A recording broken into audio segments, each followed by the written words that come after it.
Yang Pertua, negara harus dipacu lebih pantas. Ini cabaran kita. Dasar dan prakasa baru yang telah diumumkan perlu ditelusuri dan dilaksanakan dengan berkesan. Dasar menaikkan ceiling bermakna kesungguhan ikhtiar mengangkat ekonomi negara ke tahap lebih tinggi. Menurut kerangka ekonomi madani, penyegeraan ekonomi negara yang mampan berpaksikan teknologi dan daya cipta akan hanya bermakna seandainya ia melimpah dan bermanfaat kepada rakyat dengan kenaikan lantai. Ini bermaksud pendapatan rakyat ditingkatkan di kalangan golongan profesional, pekerja, pekebun, petani, nelayan.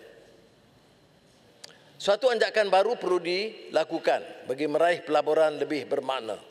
Pendekatan lama, galakkan insentif kepada pelabur tanpa mengambil kira limpahan ekonomi yang diraih tidak boleh diteruskan.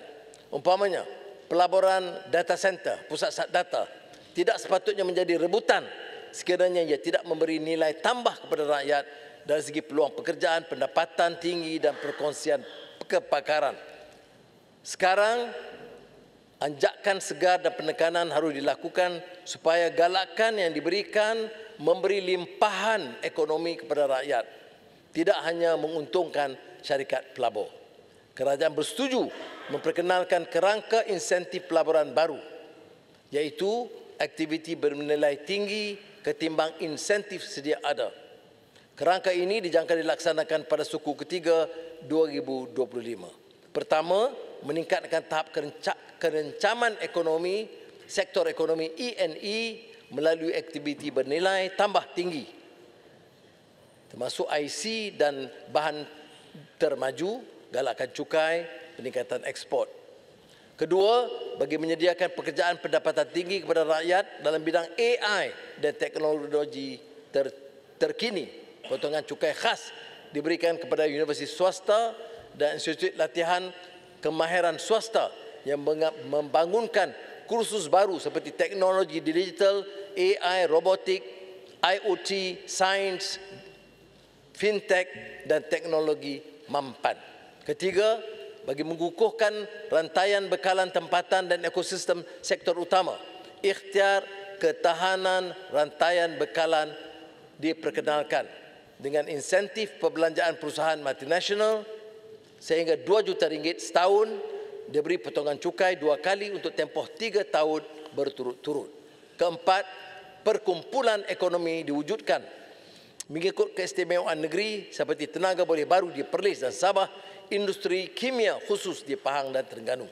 Kelima, bagi mengurangkan jurang ekonomi antara wilayah, insentif cukai pendapatan pada kadar istimewa ditawarkan bagi pelaburan dalam 21 sektor ekonomi di negeri seperti Perlis, Kedah, Kelantan, Terengganu, Sabah dan Sarawak tertakluk kepada keberhasilan limpahan ekonomi. Keenam, bagi memastikan pelaburan berlandaskan ESG, galakkan cukai seperti allowance cukai pelaburan atau pengecualian cukai pendapatan diberikan bagi aktiviti CCUS.